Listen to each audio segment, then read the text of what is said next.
Kabanata 1. Ang malamig na temperatura ay tila natuyo ang kanyang katawan, at ang tanging makapagliligtas sa kanya ay ang lalaking nasa kanyang harapan. Mahigpit siyang kumapit sa kanyang malamig na marmol na balat, at ang kanyang huling hininga ng buhay ay hindi niya kayang labanan. Ang sakit ay unti-unting nadagdagan kasabay ng kasiyahan, tulad ng mga paputok na walang tigil na sumasabog sa kanyang isipan, na nagpaparamdam sa kanya na parang isang malungkot na barko sa nagniningas na dagat. Lumulutang at lumulubog ngunit hindi makatakas. Hoy, gumising ka, ang lamig dito, huwag kang sipon. Dahil sa pagdiin sa kanyang balikat ay biglang nagising si Selena Ning, nalilito ang kanyang mga mata nang masalubong niya ang mga mata ng nurse na nasa harapan niya, namumula ang mukha sa guilt, at umiwas siya ng tingin sa kahihiyan. Matagal na, at pagkatapos niyang malasing ng gabing iyon, paminsan-minsan ay sumusulpot pa rin sa kanyang panaginip ang magulong gabing kasama niya si Romana. Buti na lang at lasing na siya, hindi ko na maalala ang gabing iyon, kung hindi niya talaga alam kung paano haharapin si Roman. Nakita ng nurse na gising siya, at iniabot sa kanya ang listahan. Nakalimutan mong kunin ang pregnancy test report, hiniling ni doktor na bumalik ka sa susunod na linggo. Zhang. Kinuha ni Selena ang ulat, ngumiti ng time at maingat na inilagay ang listahan sa kanyang bag. Si Roman ay naglakbay sa ibang bansa at babalik ngayon. Hindi maiwasan ni Selena na isipin ang tungkol sa meeting ngayong gabi. Dahil napakahiwalay sa lugar ni Roman, hindi siya nakipag-ugnayan sa kanya hanggang sa mahigit 7 buwang gulang ang sanggol. Iniisip ang pagkagulat ni Roman nang malaman niyang buntis siya, medyo natarante si Selena. Dahil ba sa sobrang sensitivity sa panahon ng pagbubuntis? Palaging nararamdaman ni Selena na hindi kasing saya niya si Romana. Inaliw siya ng doktor at sinabi na kapag ang isang lalaki ay nagkaroon ng kanyang unang anak, mahirap baguhin ang kanyang saloobin sa loob ng maikling panahon, at ito ay ganoon sa buong mundo. Ngunit, walang ganoong bagay bilang kasal, kaya dapat siyang humakbang, di ba? Paglabas ng ospital, sumisikat na ang araw.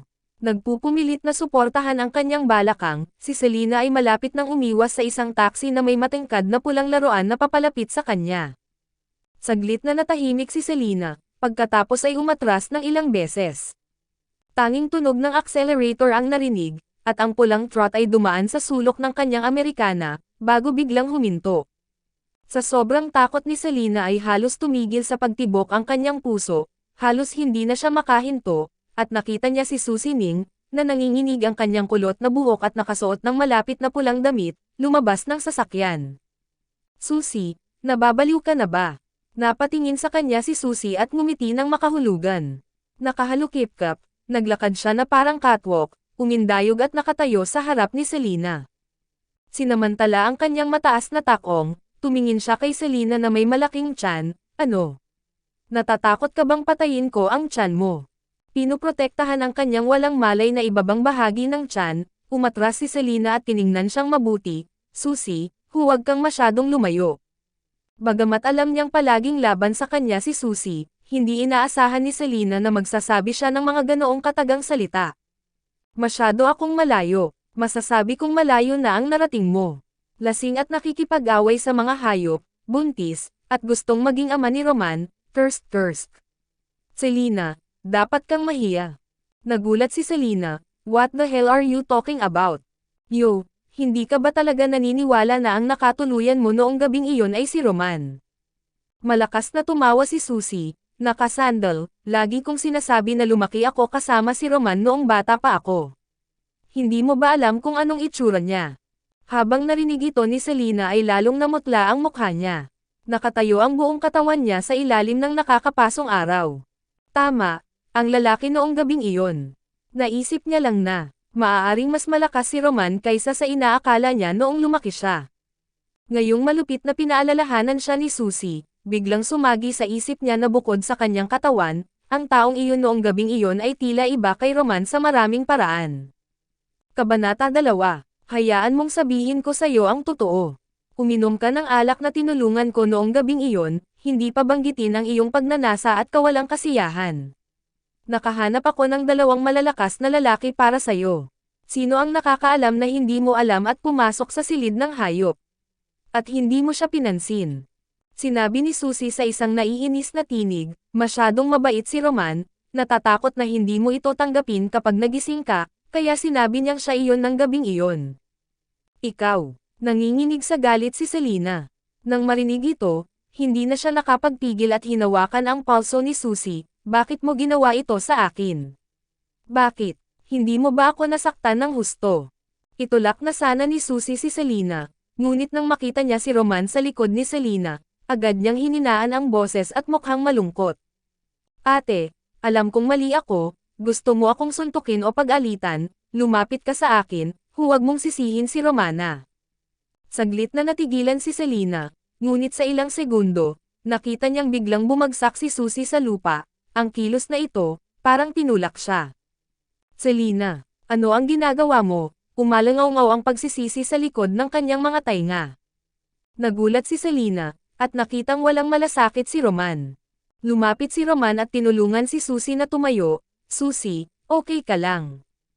Halos ibitin na ni Susie ang buong katawan sa kanya. Romanian, hindi ko sinasadya, alam kong mali ako, humihingi ako ng paumanhin sa aking kapatid na babae sa naging sanhi ng ganitong uri ng pinsala.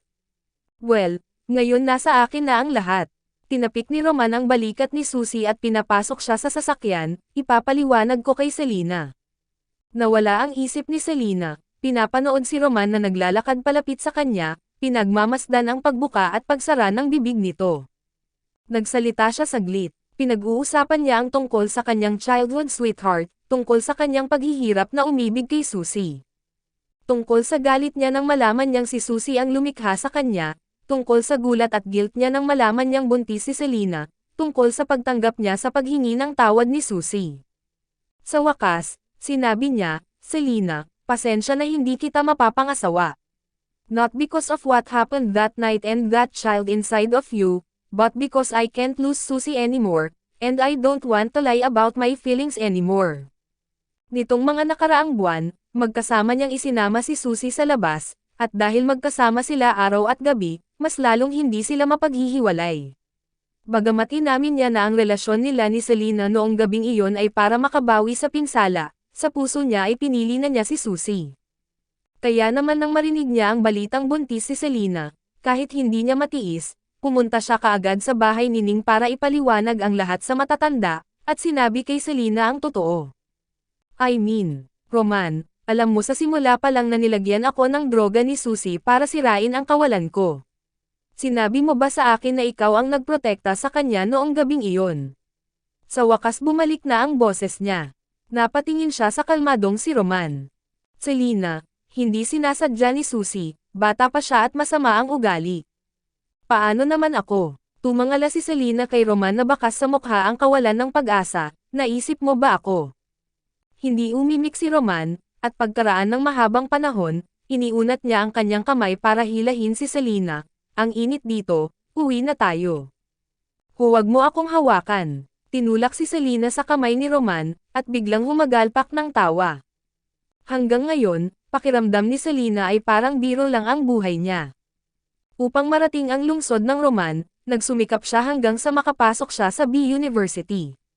Para mapasaya siya, tinalikuran niya ang pangarap niyang umarte. Para maging patas sa kanya, iniwan niya ang kanyang foster parents at bumalik sa bahay ni Ning, naghahanap ng pabor sa mga tinatawag na celebrity sa buong araw.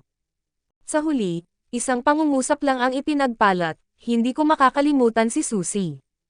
Hindi lamang inalis ni Susie ang kanyang pagkakakilanlan at ang kanyang mga magulang, ngunit ngayon, inalis niya ang kanyang kasintahan. Bata pa si Susie, mapapatawad kaya niya ang kanyang mga pagkakamali. Kaya, sino ang magbabayad ng kanilang buhay? Kahit siya hindi niya alam kung sino ang lalaki noong gabing iyon. Tinakpan ni Selena ang kanyang mukha, nanginginig ang kanyang katawan na parang salon, ang kanyang desperasyon ay umabot sa hangganan. Nakita ni Roman si Selena na naglalakad patungo sa kalye, at inihagis ang sigarilyo sa pagitan ng kanyang mga daliri, at akmang aabutan siya, ngunit hinawakan ni Susie ang kanyang kamay mula sa likuran. Roman, saan ka pupunta? Habang nag-aalangan si Roman, nagkaroon ng malakas na ingay, at si Selena, na naglalakad sa zebra crossing, ay natapon at bumagsak ng malakas sa lupa. Selena, Ang tanga mo makipag-date sa buntis. Sa maliwanag na liwanag, nakita ni Selena ang nanginginig na mga figure at ang dalawang mukha na nanakit sa kanya. Ang tensyon at sakit sa kanyang tiyan ay unti-unting nawalan ng malay. Isang beses lang siyang pumikit, at bumulwak ang dugo sa kanyang noo. At pagkatapos, hinugasan lang nito ang kanyang mga mata, ang buong mundo niya ay nahulog sa kadiliman. Kabanata 3. Pagkalipas ng 5 taon. Eaton Bar, ang walang laman na pasilyo sa itaas. Buong gabing nakikipag-inuman si Selena kasama ang mga mamumuhunan, at malapit nang mahati ang kanyang ulo. Hahanap na sana siya ng tahimik na lugar para makapag-relax, pero hindi niya inaasahan na susundan siya ni Janice, kaya tuwang-tuwa siya at kausapin ito. Anong problema, Miss Chang? Selena, let me ask you, nakapag-audition ka na ba sa The World Leading Actress? Oo, pero paano? Hindi ka makakapunta bukas. Pinigilan siya ni Janice, bilang manager niya, na mag-audition para sa role na ito na napuno ng malalaking entertainment companies. Hindi na ito nagulat ni Selena, tumaas lang ang kilay niya at nagtanong, bakit? Ang lakas ng loob mong tanungin ako kung bakit hindi mo sinasabi sa akin. Inayos ng kumpanya na mag-audition si Susie, hindi mo ba alam? Mukhang hindi sumasalungat sa organisasyon ng kumpanya. Tumingin sa kanya si Selena na may kalahating ngiti, si Susie asked you to come to me.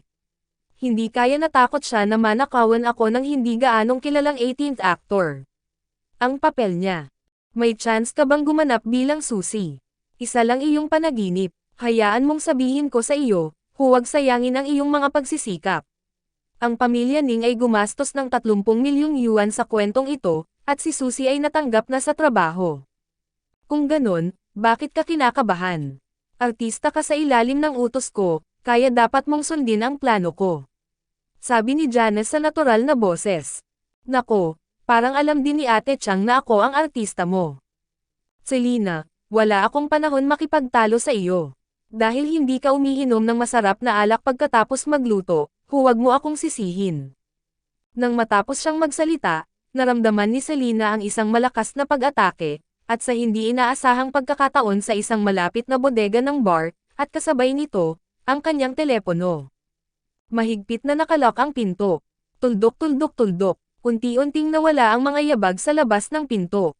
Dahil alam niyang walang kwenta ang sumigaw, walang sinabi si Selena, dumausdal sa pinto at napaupo sa sahig sa walang pakialam na paraan.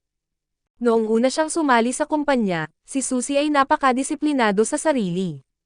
Higit sa lahat, hinihiling niya kay Janice na ayusin ang mga masasamang pakana para sa kanya. Kamakailan lang ay napakalayo na niya, kahit na gumamit ng napakababang pamamaraan. Kung hindi niya makuha muli ang papel sa pagkakataong ito, kailangan niyang humanap ng paraan para umalis sa Empire Entertainment. Habang nalilito ang kanyang iniisip, isang maliit na boses ang biglang nakarating sa kanyang pandinig. May mouse ba? Tumingin si Selena sa direksyon ng boses, pagkatapos ay natigilan. Nakita niya ang isang maliit na bata sa likod ng ilang mga kahon. Ang maliit na batang lalaki ay mga 4 o 5 taong gulang, at siya ay parang puti at malambot na piraso ng tinapay. Nagtago siya sa sulok at nanginginig, puno ng proteksyon at pagbabantay ang maitim niyang mga mata. Hoy, paanong may mga bata sa bodega ng bar na ito? Hindi naman dapat may mga hindi mapagkakatiwalaang customer na nagdadala ng mga bata sa bar, di ba? Hoy Little Bun, sino ka? Paano ka nakapasok dito? Papasok. Nakulong din sila. Candy. Nang magtanong ang bata ng mahabang panahon, hindi siya makapagsalita, ngunit mas nanginginig, tulad ng isang takot na maliit na hayop. Kaya hindi na tinuloy ni Selena ang usapan, wala itong kinalaman sa kanya. Ang malaki at ang dalawang maliliit ay namuhay ng payapa at nagukupa ng isang sulok bawat isa. Sa pagkakataong iyon ay biglang kamandat ang bombilya sa itaas ng kanyang ulo at saka namatay. Sa dilim, mahinang naririnig ni Selena ang tunog ng hiyawan at hiyawan. Pagkatapos ng maingat na pagsusuri, napagtanto niya na parang tunog ng pagiling ng ngipin. Tumawa si Selena, at sinabi kay Rick sa harap niya, takot ka ba sa dilim? Tumigil saglit ang hiyawan, saka lumakas. Oh, bakit ka nahihiya? Tinapik ni Selena ang kanyang puwitan at tumayo, lumakad papunta sa maliit na bata. Kabanata 4. Namutla ang mukha ni Rick sa takot. Pero umupo si Selena sa tabi ni Rick, walang nagawa, pumikit na lang at nakatulog. Kinaladkad ni Janice para uminom kasama ang iba ngayong gabi, sobrang sakit ng ulo ko. Nang magising si Selena pagkatapos ng maikling idlip, naramdaman niya ang init sa gilid ng kanyang binti, at nang ibaba niya ang kanyang ulo, nakita niya na ang maliit na tinapay ay nakikiuso sa kanyang binti, at ang kanyang maliit na kamay ay nakahawak pa rin, kanyang binti, sulok ng damit niya. Tumawa si Selena. Noong nasa bansa siya dati, nag-aalaga siya ng pusa. Siya ay nahihiya at natatakot sa mga tao, at tumakbo palayo kapag nakakita siya ng mga tao. Gayunpaman, kung hindi mo pa rin siya pinansin, hayaan siyang magpahinga at pakiramdam na wala ka sa panganib, siya ay bababa sa iyong sarili, at aakyat sa iyong kandanggan para matulog. Napansin ng maliit na Bon ang kanyang tingin, at ang kanyang maliit na mukha ay bumagsak ng kaunti, ngunit sa pagkakataong ito ay walang takot sa kanyang mga mata, ang kanyang malalaking mata ay puno ng kuryosidad. Katulad ng isang maliit na pas ang gatas, kahit ang mga mata ay pareho. Bahagyang kumaibot ang sulok ng labi ni Selena, nangangati ang kamay, at sa wakas ay hindi na niya napigil ang ipahid ang kamay sa mabalahibong ulong iyon. Dahil sa haplos na iyon, nagbago agad ang ekspresyon niya. Bakit ang init ng noo mo? May lagnat ka ba? At least ikukulong siya ni Janice hanggang sa matapos ang exam bukas o mas matagal pa. Ang ganitong mga paso ay mapanganib para sa bata. Habang nag-aalala siya ay napansin niyang may mali, syempre sira ang bombilya, bakit may ilaw pa sa kwarto? Nang tumangala ako, nakita ko ang isang maliit na liwanag sa itaas ng aking ulo, at isang maliit na liwanag ng bituin na bumabagsak mula sa bintana. Tumingin si Selena sa paligid at nagdala ng hagdan. Bon, halika dito, tutulungan kita. Sinagot ng maliit na bata ang kanyang mga salita sa unang pagkakataon, ngunit umiling siya sa isang mabagsik na ekspresyon. Naintindihan ni Selena ang ibig niyang sabihin, ngumiti at hinaplos ang mukha nito, "You are so faithful, do you want to share fortune and misery with me?" Umakyat ka, masyadong maliit ang bintana, hindi ako makalabas, lumabas ka muna, at pagkatapos ay humingi ng isang tao upang iligtas ako. Nang makitang nag-aalinlangan pa ang binata, diretsyong binuhat siya ni Selena at inilagay sa hagdanan, "Bilasan mo, huwag kang tinta kung lalaki ka, paprotektahan kita sa ibaba." Matapos tuluyang mailabas ang sanggol, si Selena ay pansamantalang na disoriented, ang kanyang mga binti ay nanghina, at siya ay nahulog sa hagdanan. Sa gilid ng bintana, pinanood ni Little Bon ang eksenang ito na may matinding takot sa kanyang mukha, na laging tamad. Pinilit ni Selena ang sarili na sabihin ang isang salita, "Go." Sa ilalim ng liwanag ng bituin, ang mukha ng babae ay mapatla at malungkot, ngunit hindi niya maitago ang kanyang kamangha-manghang kagandahan. Lalo na iyong mga mata, malinaw at maislan, tulad ng dagat na sumasalamin sa mga bituin. Hindi na siya ang ugly duckling at duckling dati. Ngunit ano ang kailangan? Kinakabahang ngumiti si Selena, hindi siya gumanti, malapit na siyang mamatay dito. Gayunpaman, ang pag-iipon ng kaunting tinapay bago ang kamatayan ay itinuturing na isang mabuting gawa. Kung hindi pa namatay ang anak niya, ganito na siya katanda. Matapos ang isang aksidente sa sasakyan 5 taon na ang nakalilipas, naisip ng pamilya ni Ning na nahihiya siya at ipinadala siya sa isang Pheasant University sa bansa na nag-aalaga ng mga playboy, at hinayaan siyang magtrabaho para sa kanyang sarili. Siya ay huminto sa pag-aaral at muling pumasok sa USC, at halos lahat ng uri ng kaalaman ay hanggal. Dahil gusto niyang mapanalo si Susie at maibalik ang lahat ng ari-arian niya. Higit sa lahat, ang pag-arte ang pinakamalaking pangarap niya sa buhay na ito. Matapos bumalik sa China, sa ganitong hitsura at malakas na husay sa pag-arte, napaboran siya ni Janice at matagumpay na nakapasok sa pinakamalaking kumpanya sa pananalapi sa industriya, ang Empire Entertainment. Dapat ay bukas ang pag-iisip ng pamilya, ngunit sumali si Susie sa Empire ilang sandali matapos ang kanya, at pinipigilan siya kung saan-saan. Kabanata 5. Kasabay nito, ang kapaligiran sa reception room ng Eaton Bar ay sobrang solemna. Ang may-ari ng bar, manager, mga security guard, at may katuturang mga tauhan ay nakatayong magkakasunod na nanginginig, lahat ay may mga ekspresyon ng napipintong sakuna. Dahil, ang munting prinsipe ng Law Corporation, ang pinakamamahal na anak ni Daniel ay nawala sa kanilang bar. Sa sofa, ang mukha ni Daniel ay malamig at matigas gaya ng dati, parang isang iskultura ng yelo, na walang anumang hindi kinakailangang ekspresyon, ngunit ang pamimilit ng nakatataas ay nagpapahina sa mga paa ng lahat at bumuhos ang pawis, at hindi sila naglakas loob na magbitaw ng isang tunog. Isang binata ang nakaluhod sa kanyang paanan, umiiyak ng may uhog at luha. Kuya, pasensya na, kasalanan ko ang lahat. Dapat pala hindi ko na dinala si Rick sa bar. Kung may mangyaring masama kay Rick, hindi ko gagawin. Buhay. Pagkahulog pa lang ng mga salita ay sinipa niya ang kanyang dibdib.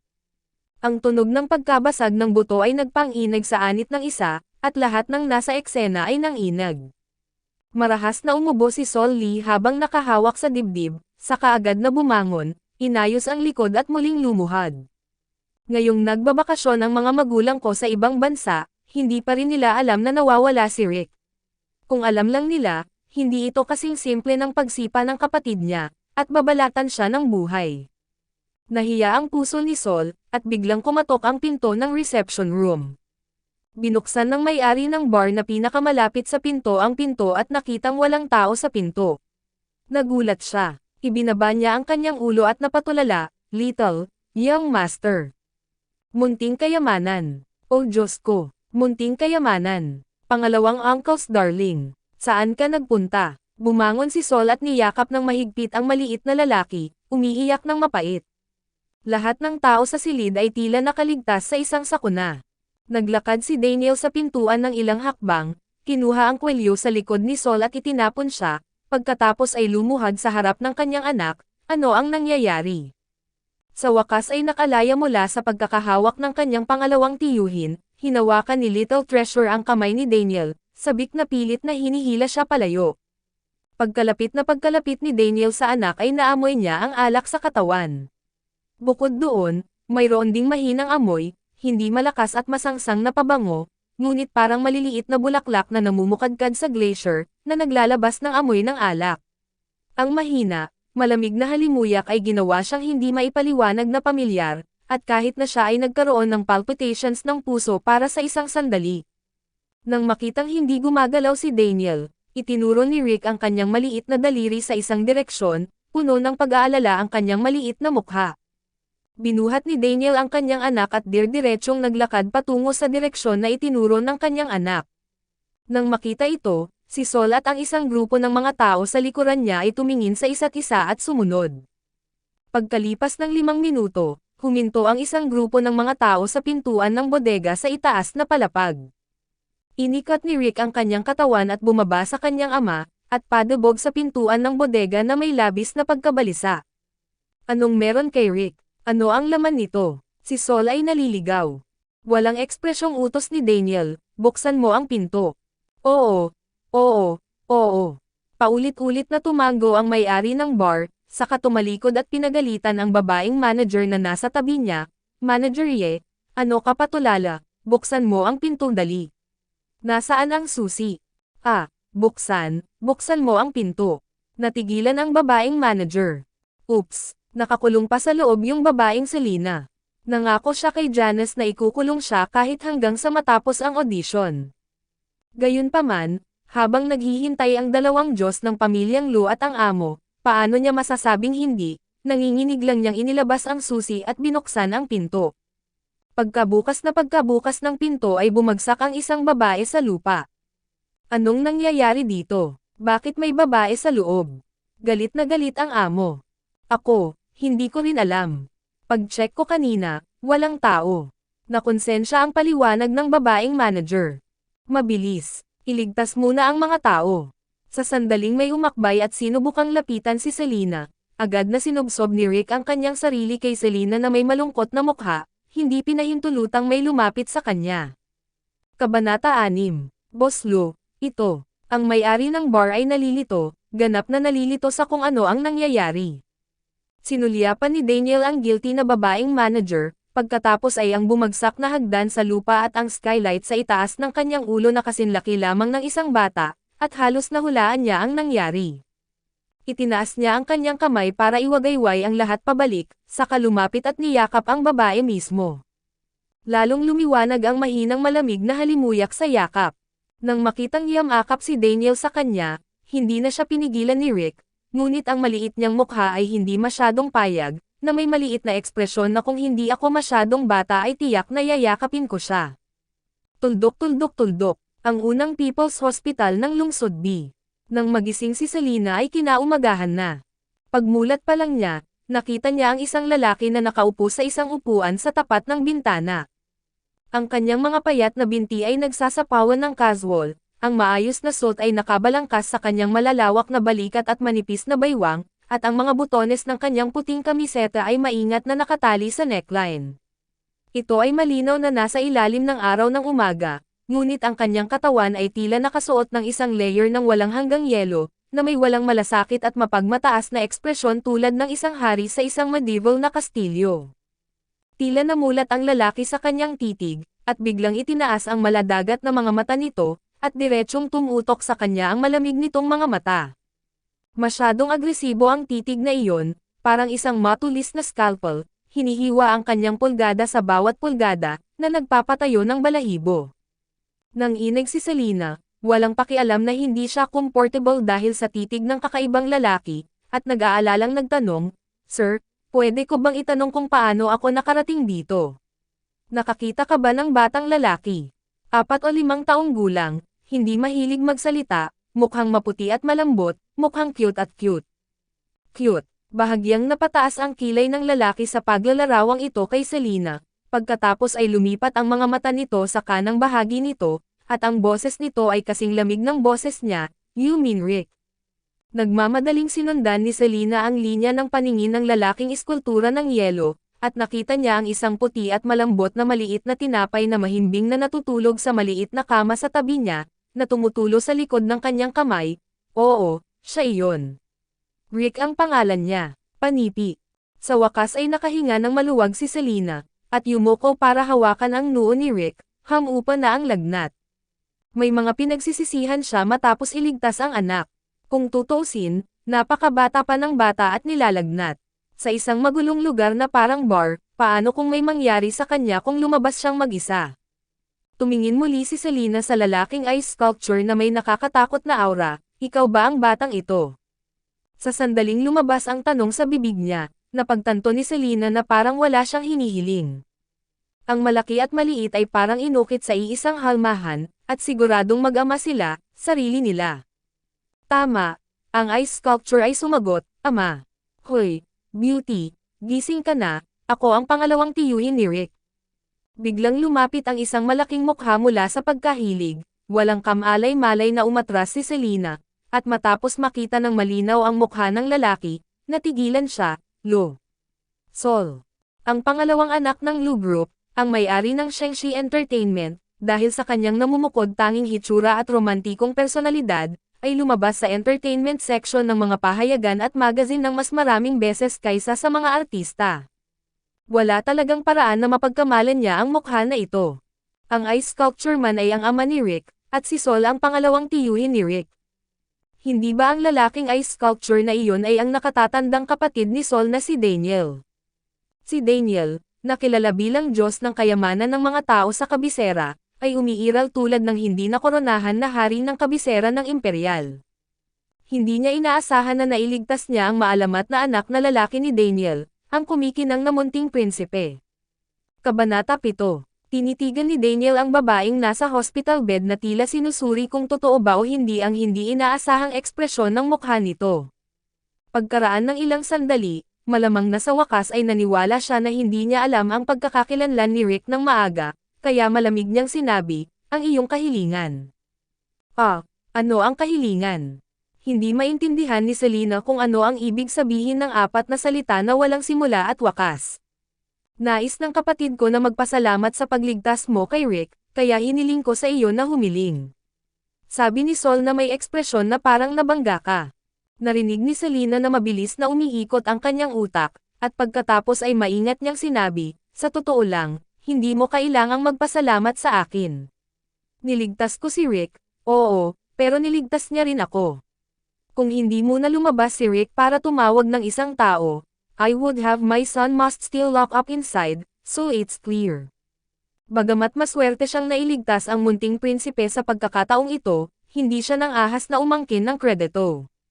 Kung mas mayaman ang biktima, mas malubha ang delusional disorder, hindi banggitin ang pamilyang Lo, isang napakayaman at nangungunang pamilya. Kung hindi ka nagdududa na siya ang nagdidirekta at kumikilos para sa kanyang sarili, hindi masama. Hindi ba ngayon lang siya tinignan ni Daniel ng defensive look? Upang maiwasan ang walang katapusang mga problema, mas mahusay na humiwalay sa kanila. Naisip ni Selena na walang mali sa sagot na ito, ngunit hindi nag-alinlangan ang mukha ni Daniel, at natakot siya nang makita ito. May nasabi ba siyang mali? Ano ang ibig sabihin ng magkaroon ng ganitong nakakatakot na mukha? Kuya, huwag kang masyadong nakakatakot. Kung alam mo, gumaganti ka ng pabor, pero kung hindi, naghihiganti ka. Hindi nakita ni Sol na natatakot ang dilag, kaya hindi niya napigil ang ibuka ang kanyang bibig, at pagkatapos ay sinabi kay Selena, ayaw ng kapatid ko na umutang ng pabor, kaya dapat kang humiling. Walang anuman. At ang mga pumipilit sa mga tao na magdemand. Bahagyang kumunot ang sulok ng bibig ni Selena, hindi naman sa magalang ako, hindi naman talaga kailangan, nagsasabi ako ng totoo, kung hindi ka naniniwala sa akin, maaari mong suriin. Hindi na kailangan. Maikling wika ni Daniel, at medyo naiinip ang ekspresyon niya. Ibinuka ni Sol ang bibig at sinabi, ang bodega ng bar ay may mga surveillance camera. Sinuri ko na. Si Rick ay tumakbong mag-isa. Ikaw naman, inamin ng manager ng bar na kinulong ka niya. Kaya huwag kang mag-alala, hindi ka namin pinaghinalaan. Totoong iniligtas mo si Rick, dapat kang humiling. Oo, bumalik muli. Sa huli, si Selena ay walang pagpipilian kundi ang kumagat ng bala at magtanong sa ilalim ng lalong agresibong tingin ni Daniel, kung hindi, bibigyan mo ba ako ng pera? Hindi ba gusto ng mga mayayaman ang ganitong uri ng tuwiran at prangka na paraan ng pagbabayad? Sa personalidad ni Daniel, dapat mahilig din siyang gumamit ng pera para malutas ang mga problema. Kung ayaw niya ng pera, baka iniisip niya na may gagawin pa siya, at kung ayaw niya ng pera, naghahanap ba siya ng mga tao? Nang masigurado ni Selena na ito ang pinakaangkop na kahilingan, lalong naging pangit ang ekspresyon ni Daniel. Iiyak na sana si Selena, bakit pinilit niyang pahalagahan ang mga salitang parang ginto? Kung mayroon man akong gustong sabihin, masasabi ba natin ito ng maayos, maaari bang maubusan ka ng ilang salita hanggang sa mamatay? Hinawakan ng tagasali ng tatak ni Sol ang kanyang ilong, sa tingin ng kapatid ko, ang pagbibigay ng pera ay masyadong nakakainsulto. Daing ni Selena sa kanyang puso, okay lang, halika at insultuhan mo ako. Masyadong espesyal ang katayuan ng pamilyang Lo, at talagang hindi niya alam kung ano ang hihilingin sa sandaling ito, at nang umabot sa pagkapatas ang sitwasyon, nagsalita si Daniel. Pakasalan mo ako. Natigilan si Selena saglit, pagkatapos ay umubo ng marahas, halos mabulunan ng sarili niyang laway, cough cough cough, anong sabi mo? Matapos matigil ang pagubo ay agad niyang tinignan si Sol na may pag-aalala. Xiao, paki-translate. Gayunpaman, sa pagkakataong ito, hindi lang si Selena, kundi si Sol ay natarante rin, Kuya, ano ang ibig mong sabihin? Hindi ako makapag-translate this time. Sa oras na ito, biglang nabiyayaan si Selena, at nanginginig na sinabi, hindi kaya dahil nailigtas ko ang iyong anak kaya napagpasyahan mong ibigay sa akin ang iyong katawan. Bahagyang tumango si Daniel, nag-isip sandali, pagkatapos ay tumango, masasabi mo na. Kabanata 8. Tiningnan ni Selena ang lalaking may walang ekspresyong mukha ng iceberg sa harap niya sa sobrang pantasyang mood, at mahinang tinulungan ang kanyang noo, Doktor, nasaan ang doktor? Sa tingin ko, baka sira talaga ang utak ko at nagkaroon ako ng hallucinations. Si Sol sa tabi niya ay mukhang inosente, hindi kaya ako nasaran ng loob. Sa sandaling ito, hindi matanggap ni Selena ang katotohanan sa harap niya sa kanyang malakas na psikolohikal na kalidad matapos na abusuhin ng libu-libong beses. Nag-ipon siya ng isang maliit na tinapay, at sinabi ng ama ng maliit na tinapay na ipapangako niya sa kanya ang kanyang katawan. Ayos lang kung ibang tao, kung mas gwapo pa ng konti, it can be regarded as an affair. Ngunit ang taong ito ay si Daniel. Sa mga tuntunin ng hitsura, siya ay mukhang maganda, ngunit sino si Daniel, at kung anong uri ng walang katulad na kagandahan ang hindi pa niya nakita. Kung 9 love lang siya sa kanya, hindi siya matatakot. Naiintindihan naman ni Daniel na gustong makipaglaro sa kanya nang makita niya ang kanyang mukha, ngunit sinabi niyang, pakasalan mo ako, na nakakatakot. Ang pinakamahalaga ay, ayaw mo ba sa mga lalaki? Bulalas ni Selena. Paftahaha, tumawa ng malakas si Sol kaya natamba siya. Ang mukha ni Daniel ay kasing dilim ng ilalim ng isang palayok, at ang buong ward ay agad na nadilim. Pagkaraan ng mahabang panahon, sa wakas ay pinigilan ni Sol ang kanyang pagtawa. Kung ang aking kapatid ay mahilig sa mga lalaki, paano napunta rito si Rick? Well, surrogacy, artificial insemination. Kung lalaki ang gusto ng kapatid ko, bakit niya ipagkakatiwala ang sarili niya sa iyo? Upang itago ang iyong tunay na oryentasyong sexual. Hahaha kuya, hindi kita matutulungan. Narinig ko rin, nabalitaan ko rin na mag-asawa kayong dalawa. Ang maselang tingin ni Selena ay lumipat sa pagitan ng magkapatid. Ubo, nabulunan si Sol sa takot, Dim, ito ay masyadong malupit. Kahit kasing ganda ako ng bulaklak, kaya kung pumatay ng lalaki at babae. Sa oras na ito, dahan-daang tumayo mula sa upuan ang isang tao sa gitna ng bagyo, at dahan-daang lumapit kay Selena na may mga payat na binti, Sol, ilabas mo si Rick. Ha, kuya, anong gusto mong gawin? Dahan-daang inayos ni Daniel ang kanyang cuffs, patunayan kay MS Ning ang tungkol sa aking sexual na oryentasyon.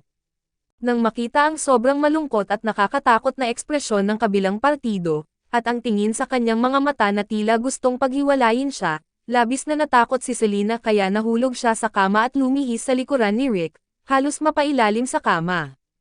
Ginoo, Lou, it's none of my business, puro kalokohan ang mga yon sa labas.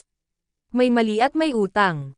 Isa pa, hindi mo talaga ako kailangang pasalamatan, kung kailangan mong hayaan akong mag-request, ang hiling ko ay huwag mo akong hilingin na magtanong muli. Pasensya na, mayroon akong napakahalagang audition mamaya, mayroon akong mauna na kayo. Magkita tayong muli. Mabilis na natapos si Selena sa pagsasalita, tapos tatakas na sana siya. Sa huli, pagkatapos tumakbo ng ilang hakbang, ang malamig na boses ni Daniel ay nagmula sa likuran, I give you permission to go. Sa sobrang takot ni Selena ay nanginig ang kanyang guya. Tapos na ang buhay ko. Makalipas ang ilang segundo, sa ilalim ng parang nakamamatay na titig ni Selena, inabot ni Daniel sa kanya ang isang papel at panulat, Miss Ning, pakiiwan ng note para kay Rick, para hindi siya magising at makita kang nag-aalala. Basta, yun lang. Ito ay isang kalamidad. Okay, walang problema. Okay lang na magsulat ako ng 4 na character letter. Nakahinga ng maluwag si Selena, kumuha ng brush at nagsimulang magsulat. Nang matapos akong magsulat, natakot ako na baka may mangyari, kaya nagmadali akong umalis. Pagtingin sa likuran ng dalagang papaalis, malalim ang mga mata ng lalaki, na parabang nakatingin sa isang biktima na nakadina. Pagkaalis ni Selena, agad na tumakbo si Sol papunta sa kapatid at tumalon-talon, Kuya, nananaginip ba ako? May crush ka ba talaga kay Selena? Matapos ang lahat ng mga taon na ito, ang mga baras na bakal ay maaaring gilangin upang maging mga karayom, at hindi mo man lang siya tinuon. Babae, kahit ang sarili kong kapatid ay halos maghinala na isa kang manloloko. Sa sandaling lumabas ang mga curved character, hinarang siya ng kanyang kapatid, shut up. Oh, nabulunan si Sol. Ang punong-puno ng chismis at hindi makapagtanong ay talagang maso-suffocate siya. Kabanata Siyam. Dahil rush hour noon at grabe ang traffic jam sa kalsada, gabi na nang dumating si Selena. Lumabas sina Janice at Susie mula sa gusali ng panayam na may masayang mukha, napapaligiran ng isang grupo ng mga tao upang batiin. Nang makitang pawis na pawis si Selena na nagmumula sa malayo, tumingin si Susie sa kanya ng eksakto tulad ng 5 taon na ang nakalipas. Tinatanaw ang mga mata na parang langgam. Pinapanood si Susie na sumakay sa kotse ng yaya at umalis sa pagmamataas, hindi umalis si Selena, ngunit mabilis na tumakbo papasok ng gusali. Hindi pa huli ang lahat. Sa kalagitnaan ng pagtakbo, nabangga ko ang isang grupo ng mga taong nag-uusap at nagtatawanan. Sila ang mga judge ng crew ng The World. Paumanhin, nahuli ako. Napayuko ng malalim si Selena.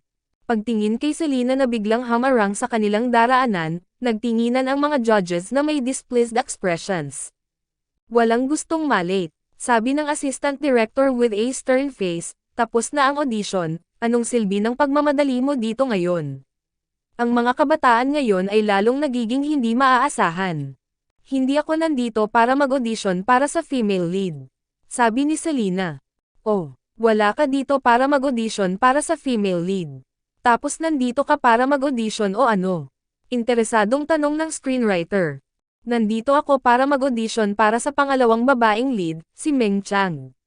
Sa pagkakaalam ko, hindi ka nakahanap ng angkop na kandidato para sa pangalawang babaeng lead last time. Napaangat ng ulo si Selena nang matapos siyang magsalita. Sa sandaling iyangat ni Selena ang kanyang ulo, natahimik ang eksena ng hindi bababa sa 5 segundo, at ang mga mata ng assistant director na nagsalita sa masamang tono kanina ay tumirek. Nakita ko ang babaeng may mapupulang labi at mapuputing ngipin, itim na buhok na abot bewang, at isang matangkad na pulang damit na may kwelyo. Ang gayong malakas na kulay ay hindi maaaring sugpuin ang kanyang kagandahan at naging kanyang palara. Tahimik lang siyang nakatayo doon, na parabang nakatayo siya sa isang kagubatan na puno ng maulap na ambon, tulad ng isang spirit fox na nagsanay sa loob ng libu-libong taon.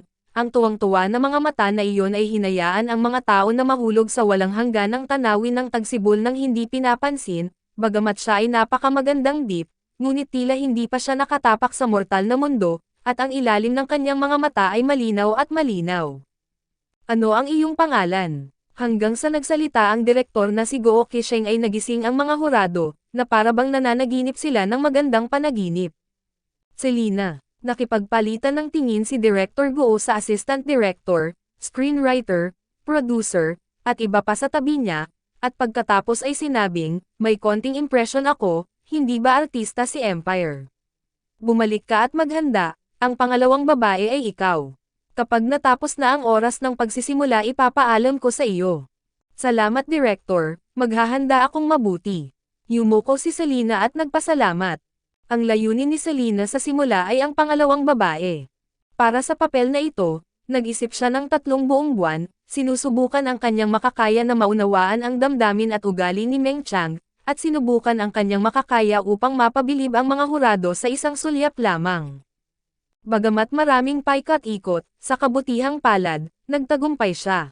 Pagkaalis ni Selena, paulit-ulit na bumantong hininga si Direk Goo, ang hirap talagang hanapin kahit saan, at hindi nag-effort para makarating dito. Bagamat pumirma ang babaeng ito sa Empire, napakasama ng kanyang mga kwalifikasyon. Dumating siya para mag-audition para sa lead role sa ilalim ng ganitong mga kondisyon. Hindi ko man lang ito isinapuso, ngunit hindi ko inaasahan na mas maganda ako kaysa sa larawan. Hindi napigilan ng screenwriter na si Ye Linglong ang kanyang pananabik, ang pinakamahalagang bagay ay ang kanyang ugali. Napakaganda ng mga mata ng babaeng ito ngayon. Bago naging disaster girl si Meng Chang, isa siyang matuwid na babaeng general. Siya ay maaaring maging mapanghusga, ngunit hindi ito dapat maging vulgar, at kailangan mo pang mapanatili ang isang dalisay at hiwalay na kahinahunan. Ang mga artistang iyon na dumating sa audition noon ay gumanap sa akin bilang courtesan ng isang brothel, na talagang nagtulak sa akin sa kamatayan. Hahaha, huwag kang magalit. Huwag kang magalit, hindi ba ito sa wakas ang iyong mahabang kanta? Tuldok-tuldok-tuldok, kasabay nito, ang First People's Hospital ng CTB. Puno ng tao ang ward kung saan matatagpuan si Rick. Ang maliit na lalaki ay pumulupot sa paiman ng bintana gamit ang kanyang mga paa, ang kanyang emosyon ay nabalisa na hindi siya makababa kahit ano pa ang sabihin ng mga doktor at nurse. Hinikayat siya ni Sol mula sa ibaba, ngunit hindi nila siya binili bilang kanyang tiyuhin. Walang ibang paraan, kaya walang choice si Sol kundi ang mabilisang tawagan si Daniel na kakatawag pa lang ng kumpanya. Kabanata 10, Kuya, narito ka, ang iyong maliit na kayamanan ay biglang nataranta. Ano ang nangyayari? Tanong ni Daniel sa malalim na boses. Hindi ko alam kung ano ang nangyayari. Pagkagising niya ay may hinahanap siya kung saan-saan. Iniisip ko kung hinahanap niya si Selena, kaya sinabi ko sa kanya na huwag siyang hanapin. Nakaalis na ang magandang tita. Nang matapos siyang magsalita ay saka siya marahas na umalis. Mukhang medyo may gusto si Little Treasure kay Selena, pero hindi siya magiging excited kapag nalaman niyang wala na siya. At matagal na ring hindi nakaranas ng ganoong matinding mood swing si Rick. Matapos pakinggan ang nangyari, dirdiretsong naglakad si Daniel patungo sa kanyang anak. Napansin ng maliit na lalaki si Daniel na papalapit, at agad na napaatras na mapagbantay. Ang kanyang mga mata ay puno ng pagtatanggol at pagtanggi, at hindi niya nakilala ang kanyang sariling ama. Huminto si Daniel ng 3 hakbang palayo sa kanyang anak, at sinabi sa mahinahong tono, "Sinabi sa iyo ng pangalawang tiyuhin mo na wala na ang tiyahin mo," literal. Wala siyang pisikal na problema. Nakalabas na siya sa ospital at nakauwi, hindi patay. Kung aalis ka gaya ng lola mo, hindi ka na babalik, understand? Malamang kapag kaharap lang ang kanyang anak ay ganoon na lamang ang pasensya ni Daniel at magsalita ng napakahaba sa isang hininga. Napatulala si Sol, "May mali ba? 2 salitang let's go, lang ang sinabi ko, at ang dami niyang ginawa sa isip niya." Sa totoo lang, natakot si Rick nang makita niyang bumagsak si Selena sa sarili niyang mga mata, kaya hindi nakakagulat na mali ang pagkakaintindi niya sa sinabi niya kapag emotionally unstable siya. Matapos pakinggan ang paliwanag ni Daniel, nakayuko pa rin si Rick sa bintana na nakabaon ang ulo, hindi kumikibo. Kaya naglabas si Daniel ng isang note, "Ibinigay niya ito sa iyo, gusto mo bang makita?"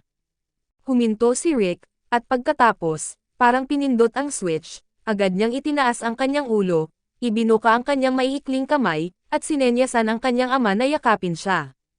Sol, mga doktor at nurse sa pinangyarihan. Sa sobrang paghihirap ng buong kwarto ay muntik na silang mag-collapse, pero nakaya ni Daniel gamit ang isang papel. Noong una ay inakala ni Sol na ang kahilingan ng kanyang kapatid at Selena para sa isang tala ay kalabisan, ngunit ngayon ay lubos na siyang kumbinsido. Niyakap ni Daniel ang anak at umupo sa sofa, saka iniabot sa kanya ang note.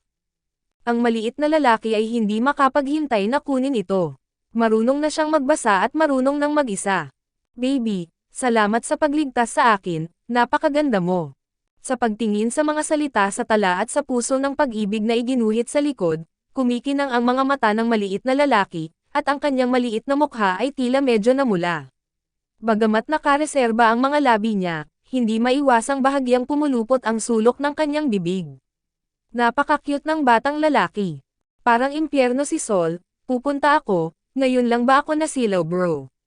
Ang aming maliit na kayamanan ay talagang tumawa. "Hindi ko na maalala kung gaano katagal ko siyang nakitang ngumiti last time."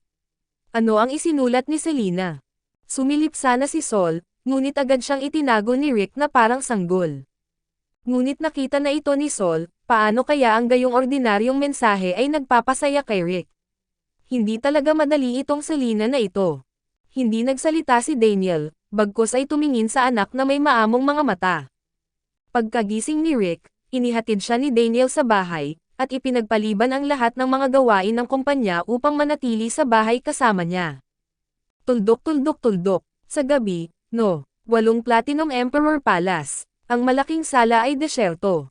2 tao, isang malaki at isang maliit, ay nakaupo sa tapat ng isa't isa sa tapat ng hapagkainan, bawat isa ay mukhang mas malamig kaysa sa isa.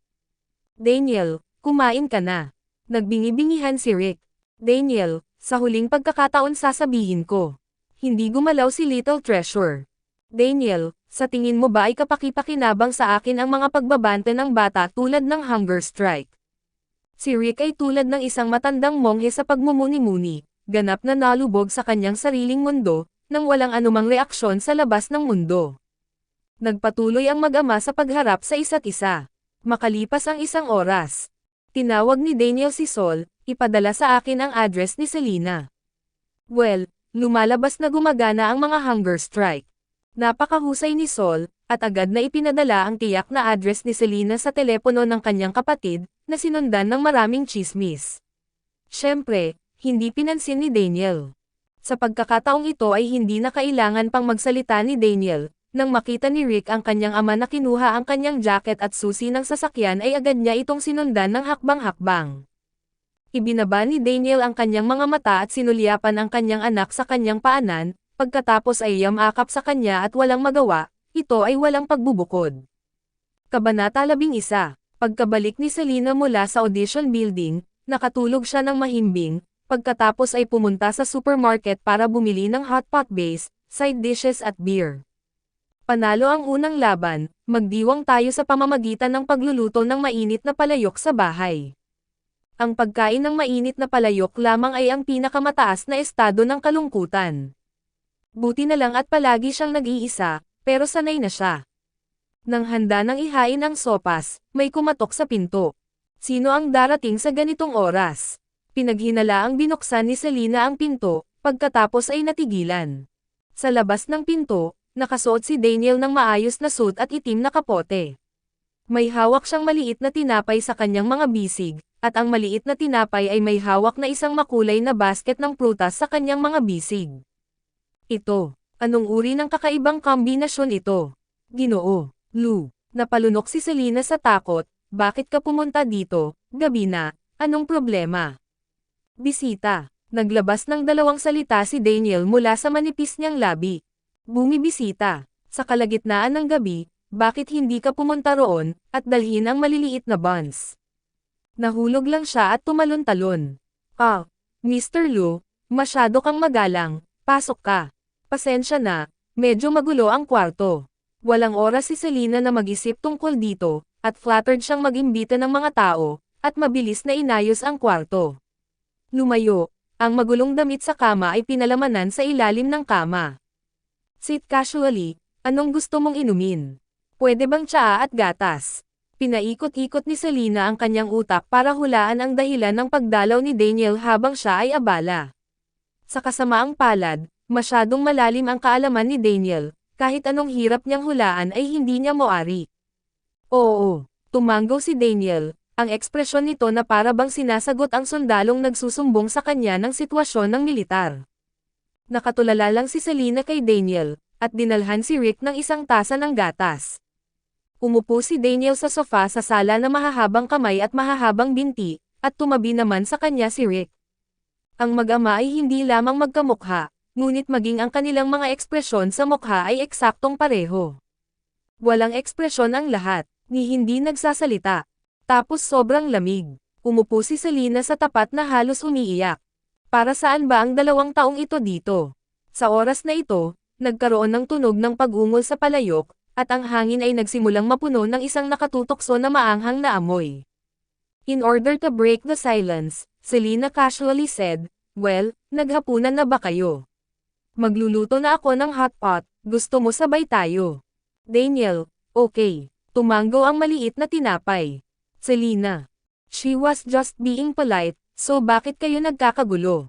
Isang malaking presidente at isang young master, na hindi pa nakakain ng mga delicacy mula sa mga bundok at dagat, ay dumating upang kumain ng isang malabo na pamilya na mainit na palayok kasama ang kanyang maliliit na tao. Naramdaman mismo ni Selena na wala siyang magagawa. Ngunit ang mga salita ay binigkas na, kaya't nakagat ko na lamang ang bala at anyayahan ang mga tao sa mesa, magdagdag ng 2 pang set ng mga mangkok at chopstick. Medyo maanghang ang binili kong panimpla, makakain ka ba ng maanghang? Nag-aalalang tanong ni Selena. Daniel, oo, tumanggo ang maliit na tinapay. Sige. Dinala ni Selena ang mga nilabang side dish. Hindi gaanong kumain si Daniel, at kadalasan ay tinutulungan niya silang magluto ng mga ulam, ngunit gusto ni Rick ang maanghang na pagkain gaya niya.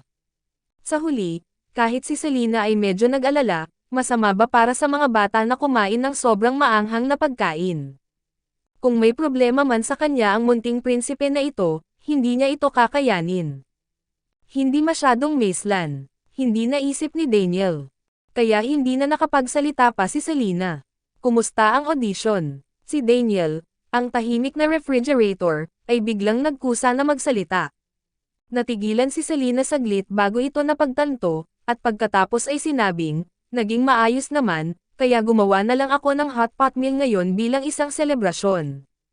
Itinaas ni Daniel ang kanyang baso, congratulations. Hindi ko talaga akalain na ang unang pagbati na natanggap ko ay galing kay Daniel. Kabanata 12, bahagyang hinawakan siya ng beer sa kamay ni Selena, at ngumiti siya mula sa kaibuturan ng kanyang puso, salamat. Sa sandaling ngumiti ang dalaga, umiling si Daniel nang hindi mahahalata. Pagkatapos magsalita ni Selena, tumingin siya kay Rick, I would like to thank Rick very much this time. Kung hindi dahil sa kanya, hindi ako makakarating sa audition in time. Halika na baby, I toast kita. Tiningnan ni Little Treasure ang sarili niyang gatas, pagkatapos ay sa beer ni Selena at ng kanyang ama, tila nag-aatubili siya, at sa wakas ay kinuha ang gatas at hinawakan si Selena, nilagok ang natitira. Natuwa si Selena sa kanyang seryosong itsura. There he know what deep feelings are. On the way, pumunta si Daniel sa balcony para sagutin ang phone. Agad namang pumunta si Selena sa tabi ni Rick at inabot ang beer nito. Oy, curious ka ba sa lasa? Bilasan mo, humigop ka habang wala ang tatay mo. Pero isang higop lang. Ang mga mata ni Rick ay kasing liwanag ng mga bituin sa langit, ibinaba niya ang kanyang ulo at maingat na humigop. Kahit na ang lasa ay talagang hindi masarap sa lahat, nakaramdam siya ng labis na kasiyahan. Pagbalik ni Daniel mula sa tawag ay agad na umupo si Selena ng tuwid at nagkunwaring walang nangyari. Si Rick ay mas propesyonal, mabagal ang pag-inom ng gatas, walang kakaiba. Tila hindi napansin ni Daniel, at umupo sa kanyang karaniwang ekspresyon, ngunit ang isang bakas ng init ay mabilis na nawala sa ilalim ng kanyang mga mata. Hindi naman masama ang fighting skills ng tatlo. Bumili siya ng maraming gulay at kinain lahat. Nang makitang gabi na, iniisip ni Selena kung oras na ba para bumalik sila, nang biglang kumidlat ang kidlat sa kalangitan, na sinundan ng dumadagandong na kulog, at nagsimulang umihip ang malakas na hangin sa labas ng bintana. Nabasa ko ang forecast ng panahon noon at sinabi na tila may malakas na ulan at isang bagyo ngayong gabi. Napatingin si Selena sa buhos ng ulan sa labas ng bintana na masakit ang ulo, napatingin si Little Bun kay Selena, napatingin din si Daniel kay Selena. Sa huli, si Selena, na tinitigan ng isang malaki at isang maliit, ay nasabi lamang, gabi na at hindi maganda ang panahon, Mr. Lu, baka mapanganib para sa iyo na magmadaling bumalik kasama si Rick, kung hindi, sasamahan mo lang ako sandali. Dahil sa pagiging magalang, naging magalang siya. Pakiramdam niya ay tiyak na hindi papayag si Daniel. Resulta, Daniel, okay, tumanggo ang maliit na tinapay. Dim, bakit ako pumayag ulit? Napakadaling kausap ni Daniel.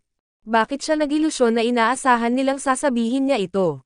Nakakaloko. Sa huli, nanatili lang sina Daniel at Rick. Hindi kalakihan ang dormitoryo na inayos para sa kanya ng kumpanya, isang kwarto lang at isang sala, problema talaga kung paano matulog sa gabi. Sa sala po ako matutulog sa gabi, Mr. Lu, pwede po ba kayong matulog sa kwarto namin ni Rick? Pupunta ako at magpapalit ng mga kumot. Hindi, sa sala ako matutulog, at sa kwarto kayo matutulog ni Rick. Hindi makatanggi ang tono ni Daniel. Naramdaman ni Selena na siya ay nakagawa ng isang krimen, kaya't hindi lamang niya ginamo si President Lu sa isang murang hotpot, ngunit pinatulog din niya ito sa sala. Kung meron lang si Daniel ngayong gabi, kahit na may yelo, hindi niya sila itatagol dito, lalo na kung sinabi ni Daniel iyon noong araw, ngunit walang ibang paraan, steam stuffed bun. Napakadelikado talaga para sa kanya na magmadaling bumalik kasama ang kanyang anak sa ganitong panahon, at ang isang maliit na tinapay ay hindi dapat ituring na isang ulila, hindi ba? Matatanggap na lang ni Selena ang kanyang kapalaran, titingnan ko kung makakahanap ako ng damit na papalitan mo. Pagkaraan ng ilang sandali ng paghalungkat sa mga kahon at kabinet, nahanap niya talaga ang mga ito. Kabanata 13. Mayroong isang set ng mga pijama ng mga bata na hugis Pikachu na ibinigay ng tagagawa noong siya ay nagtatrabaho ng part-time. Ito ay mas madali para kay Daniel, dahil ang kanyang kapatid na lalaki ay nag-iwan ng ilang damit sa kanya. Matapos makilala ang kanyang mga biolohikal na magulang, naawa si Selena sa kanyang mga adoptive na magulang at nahihiya siyang harapin sila, kaya bihira siyang makipag-ugnayan sa kanila, at nakipag-ugnayan lamang sa kanyang nakababatang kapatid na si Tang Noo. Pagkatapos maghanap ng damit, pumunta si Selena sa kwarto para kumuha ng bagong kobrekama at unan para kay Daniel. Ang sofa sa sala ay hindi sapat para sa mahahabang binti ni Daniel, kaya kailangan niyang maglipat ng dumi para mapahaba ito. Ang Little Treasure ay medyo walang pag-aalala. Mag-isa siyang naligo, nagsuot ng cute na pijama, at kusang humiga sa kama. Pagkatapos maligo, nagpalit si Selena ng mas konserbatibong two-piece na pijama, at lumabas pagkatapos matiyak na walang bagay sa kanya. Tapos, Mr. Lu, matutulog muna ako, tawagan mo ako kung may kailangan ka. Oo. Pagtingin kay Selena nakakatapos lang maligo ay nawalan ng focus si Daniel saglit, at napuno ng dilim sa ilalim ng kanyang mga mata ang langit. Ang buhok ng batang babae ay nakatali sa ulo ng bola, at suot niya ang pinakakaraniwang two-piece na pijama.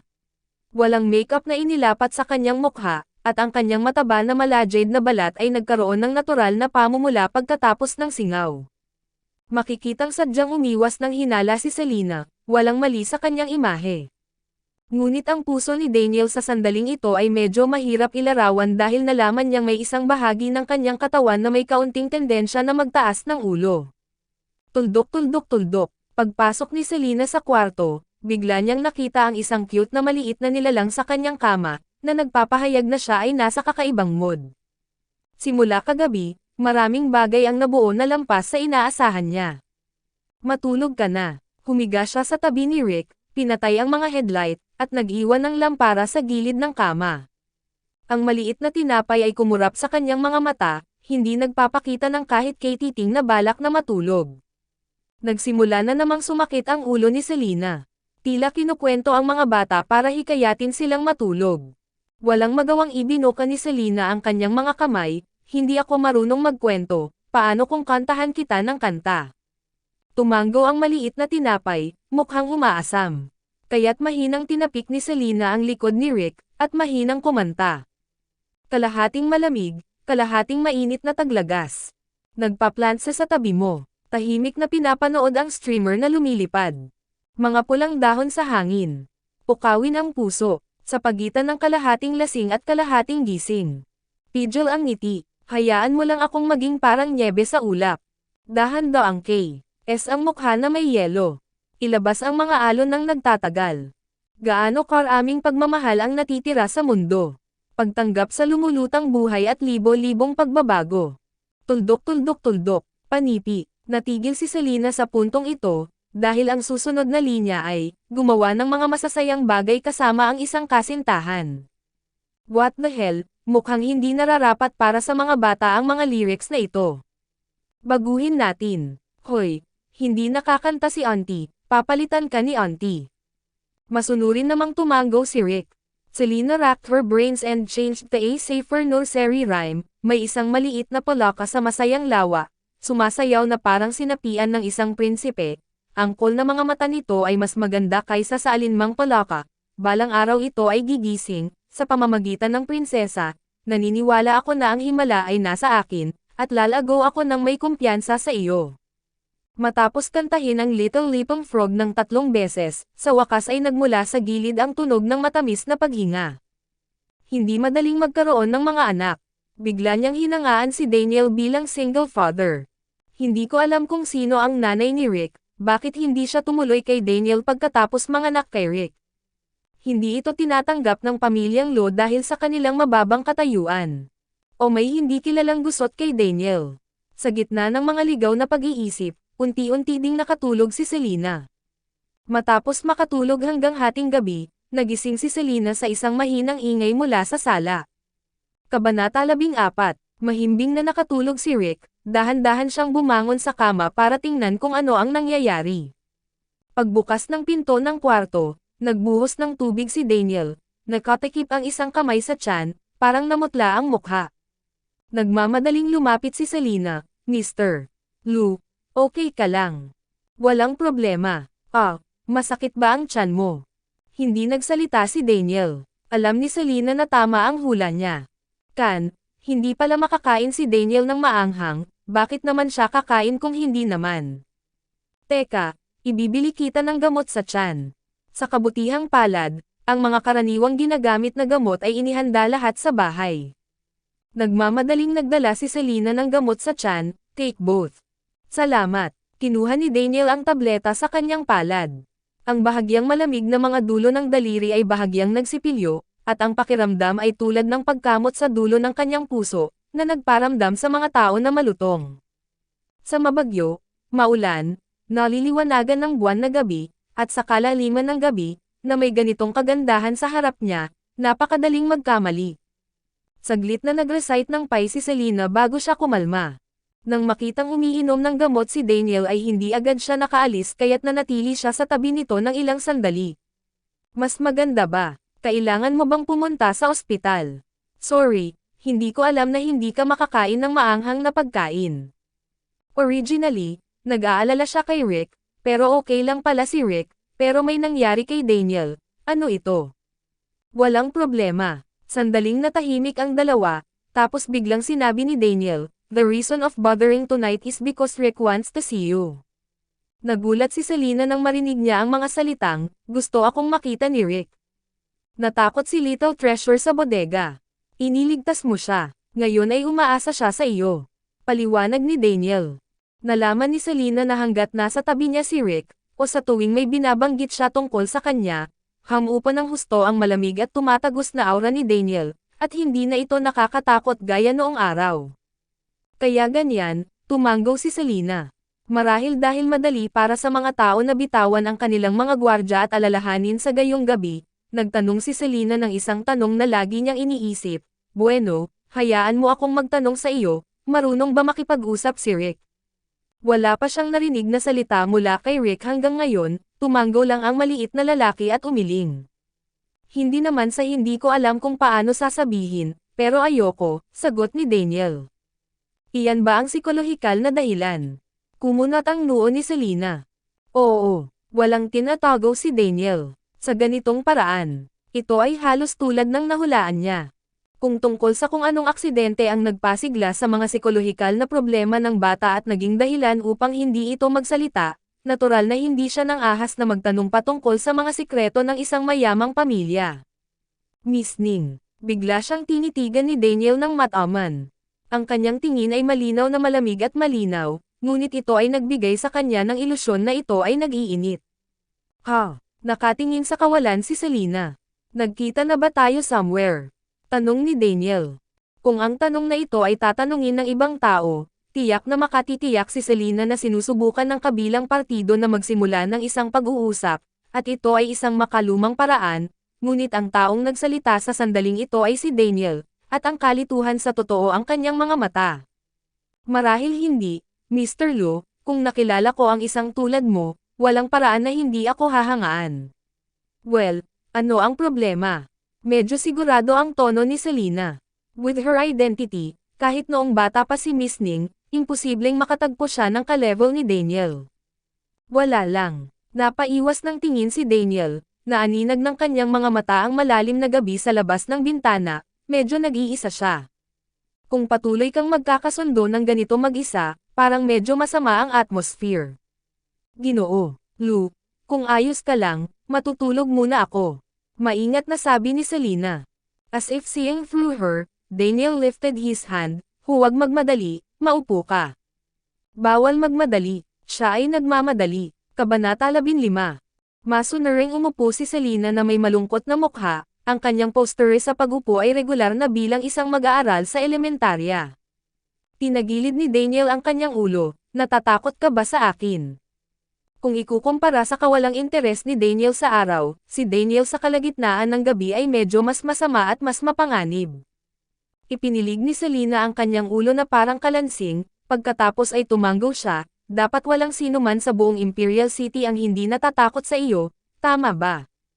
Pinahit ni Daniel ang baso ng tubig gamit ang kanyang manipis na mga daliri, at tahimik na sinabi, "Takot lang kasi sa akin ang ibang tao, kaya natatakot ka rin.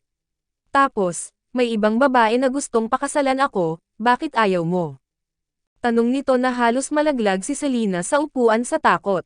Sa araw, akala niya ay nakatakas siya sa isang sakuna, ngunit siya ay talagang walang muwang. Paano niya sasagutin ang tanong na ito ng pagpatay ng 1,000 espada? Nanginginig na itinaas ni Selena ang kanyang kamay, "Bago ko sagutin ang tanong na ito, maaari ba akong magtanong?" Tumanggaw si Daniel, "Oo. Bakit ako? Dahil ba sobrang dependent sa akin si Rick? Pansamantala lang yata to, at magiging maayos na to kapag na-stabilize na niya ang mood niya. Kahit na siya ay patuloy na maging ganito, hindi mo, huwag kang magkamali ng sobra." Seryosong sinabi ni Selena, ang persuasion ay parang panghihikayat sa isang batang babae na nawalan ng lakad. Ibinaba ni Daniel ang tasa sa kanyang kamay, Itinaas ang kanyang mga mata upang tumingin sa kanya.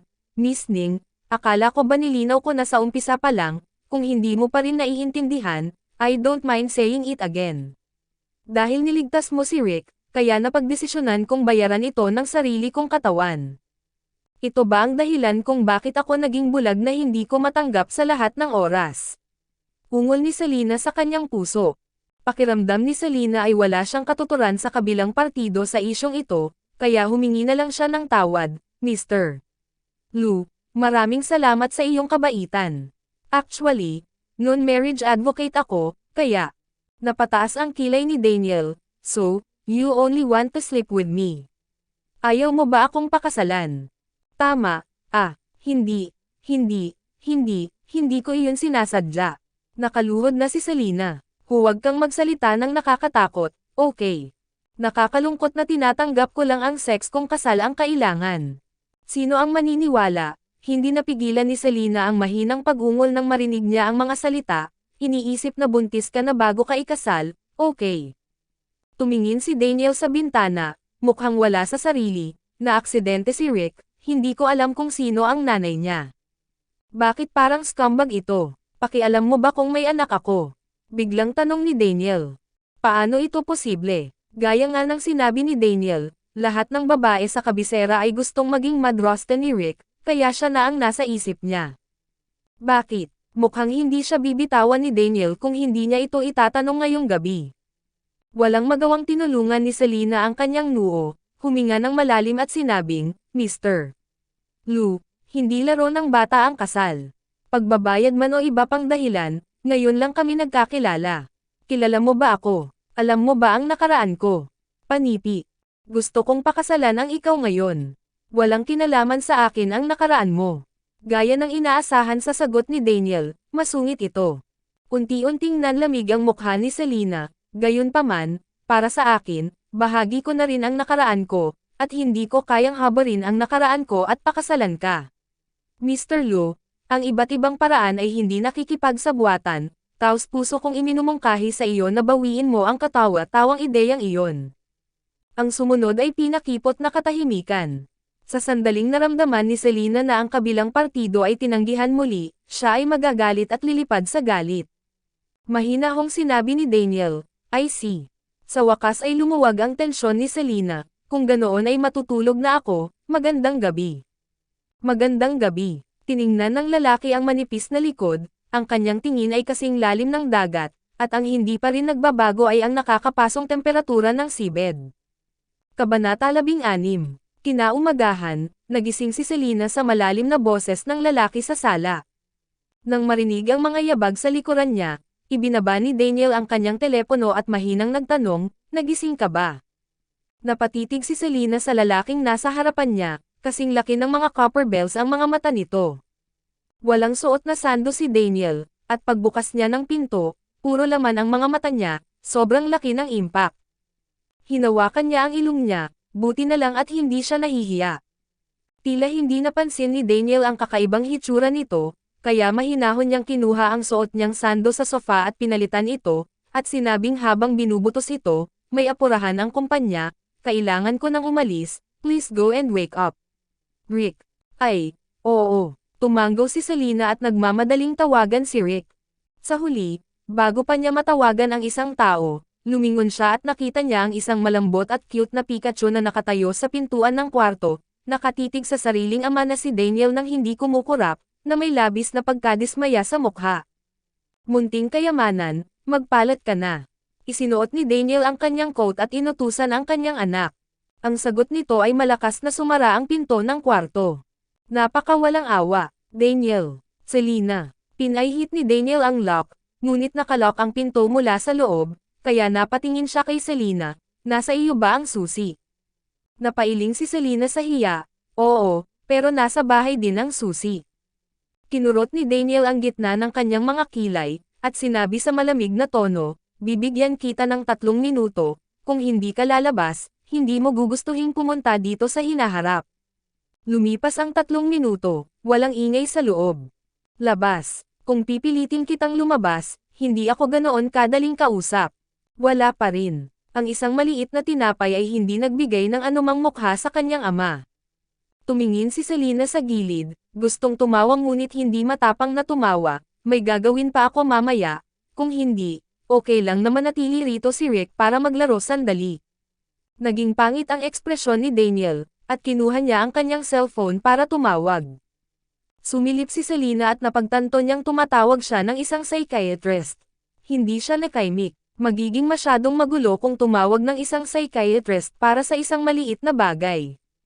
Bahagyang umubo si Selena, at nagmungkahi, bakit hindi mo ako hayaang subukan? Saglit na nag-alinlangan si Daniel, saka tumango. Damaykit si Selena sa panel ng pinto, sinusubukang magsalita ng mahina, Rick, kailangan pumasok si auntie sa trabaho mamaya, kaya hindi kita maasikaso, kaya bakit hindi ka muna umuwi kasama si tatay? Wala pa ring tugon sa loob. Sa ganitong paraan, magpalitan tayo ng mga mobile phone number, maaari ba tayong makipag-ugnayan anumang oras?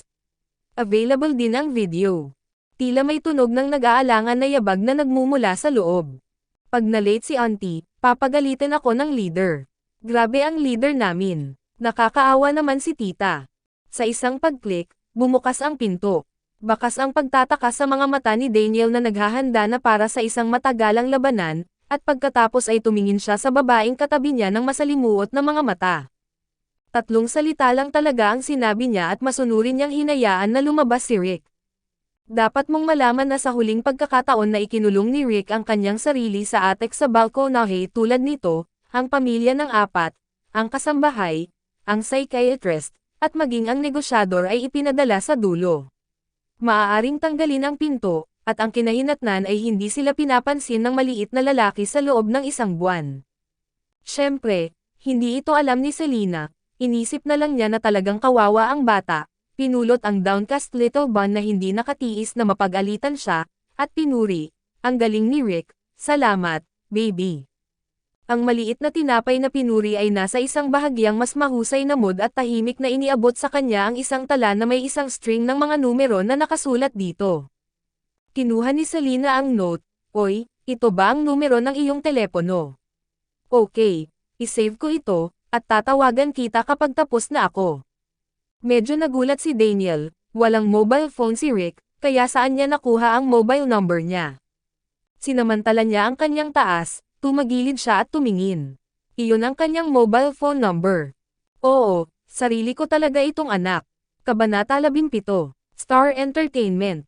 Sa opisina, galit na tumingin si Janice, nag-audition si Selena para sa pangalawang babaeng lead. Ikalawang babae. Napakunot ang noo ni Susie nang marinig ang mga katagang, hindi ba't pinaglaruan lang niya ang isang crew na hindi alam kung anong klaseng drama iyon. Paano siya magkakaroon ng oras para mag-audition para sa pangalawang babaeng role? Nagulat din ako noong una, pero pagkatapos magtanong, nalaman ko na ito pala ang audition para sa unang babaeng lead kahapon, at aalis na sana ang mga hurado pagkatapos ng audition, ngunit nakita nila si Selena nang hindi sinasadya at naisip na siya ay angkop na bagay. Para sa papel ng pangalawang babaeng lead. Naayos na. No wonder you are so wary of her. Itong Selena na ito ay talagang pakana. Kahit tapos na ang audition ay tumatambay pa rin siya sa harap ng mga judges, hindi alam kung sino ang gusto niyang kabit.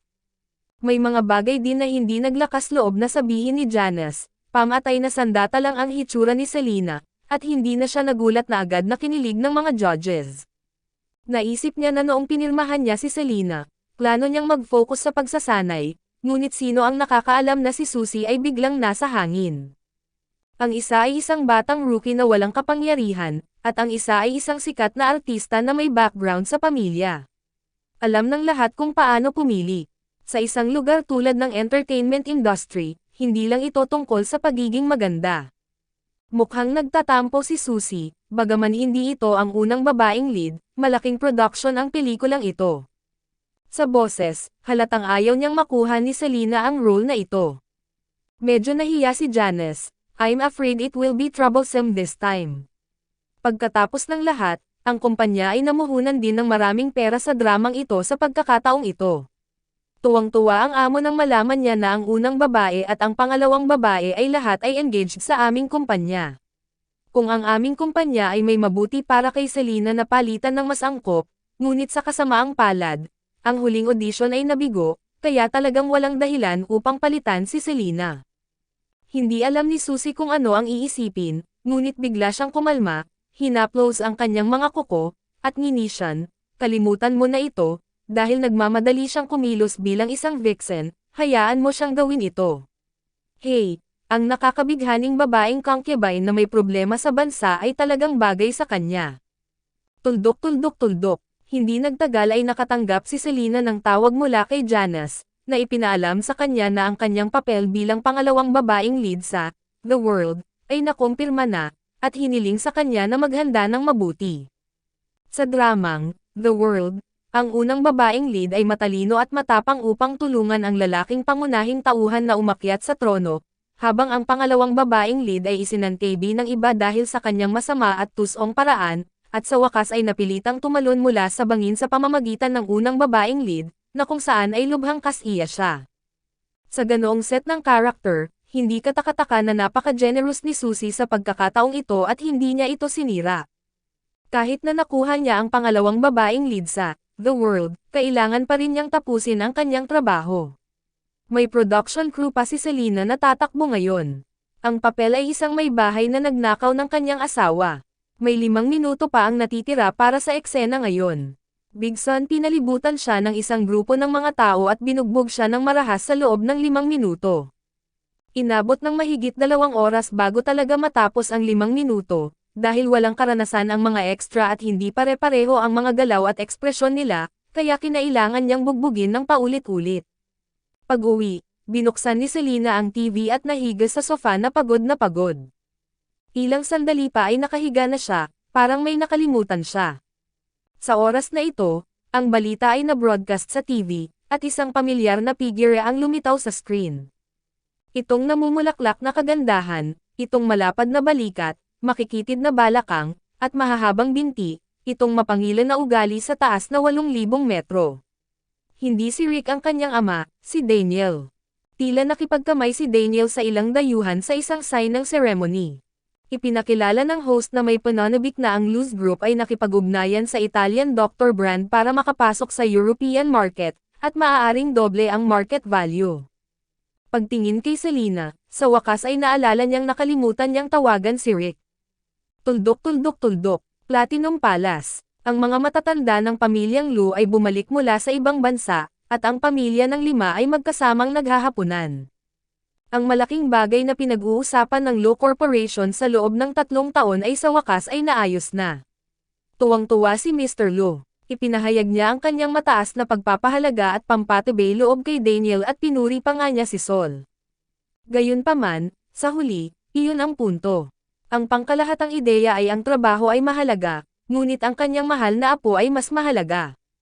Lolo, Daniel, napakahalaga ng trabaho, pero hindi mo pwedeng baliwalain si Rick. Tapos ka na sa iyong trabaho sa mga araw na ito. Gumugol ng mas maraming oras at gumugol ng oras kasama si Rick. Mrs. Lu, kung wala ka talagang oras, maaari kang maghanap ng mag-aalaga sa iyo para sa iyo. Matanda na si Rick, dapat isipin mo rin ang mga personal na problema. Lu, tama ang nanay mo. Si Sol ay lihim na kamandat sa kanyang kapatid, narito, ang aming mga magulang ay nagsimulang umawit muli ng dobleng tambo. Ibinaon ni Daniel ang kanyang ulo sa kanyang pagkain at hindi umimik. Hawak ni Rick ang telepono, hindi gumagalaw.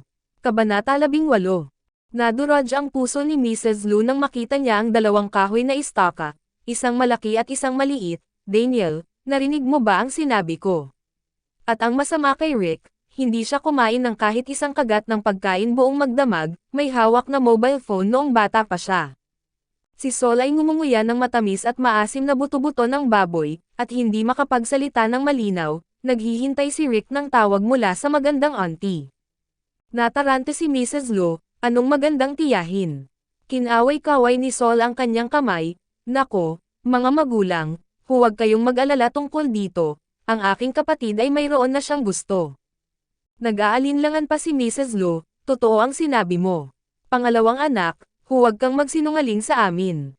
Sa sandaling ito, Ibinaba din ni matandang Lu ang kanyang mga chopstick na may tame-time na ekspresyon at tumingin kay Sol na nagsusuri. Bakit ako nagsisinungaling sa'yo? Ito ay ganap na totoo.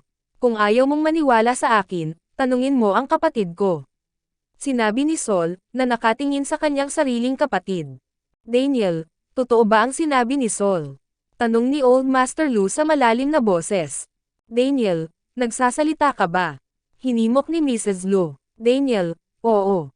Mamamatay na sana si Mrs. Lu sa pagkabalisa, ngunit pagkaraan ng mahabang panahon ay nakarinig siya ng ham, at bigla siyang nagalit, anak ng Ab. Tik, bakit hindi ka makapagsalita? Bakit ang hirap mong kausapin? Daniel, talaga, ang pangalawang elder ng pamilya Lu. Well, isa pa lang talaga ang nasabi ko. Nag-aalala pa rin si Mrs. Lu, at nag-aalangan na nagtanong, Daniel, ang taong gusto mo, babae ba o lalaki? Dumilim ang mukha ni Daniel, halos magngalit ang mga ngipin at magsabi ng tatlong salita, girl. Tawa ng tawa si Sol na muntik na siyang gamulong sa kanyang upuan, syempre, babae ito, at napakagandang babae. Mahal na mahal din siya ng ating Rick. Ang hinihintay ni Rick ay ang kanyang numero ng telepono. Napaluha si Mrs. Lu nang marinig niya ang mga salitang, pagpalain ang mga ninuno. Pagpalain ang mga ninuno. Si Daniel, sino ang babae, ilang taon na siya, saan siya nanggaling, anong ginagawa niya, kung sino ang nasa pamilya, bakit hindi mo sabihin sa amin? Mabilis na sumabad ni Sol, Nay, huminahon ka. Ito ay isang bagay na hindi pa nasusulat.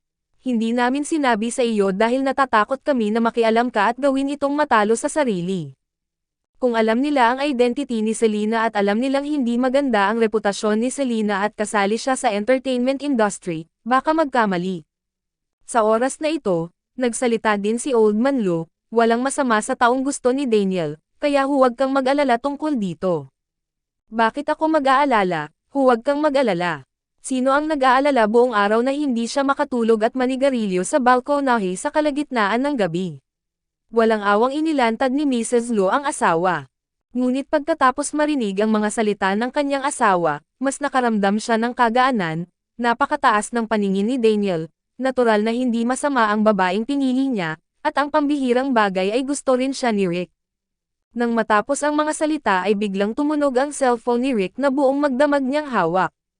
Personal phone ito ni Daniel, at kakaunti ang nakakaalam nito. Yumuko si Sol para tingnan, at ito nga ang numero ni Selena.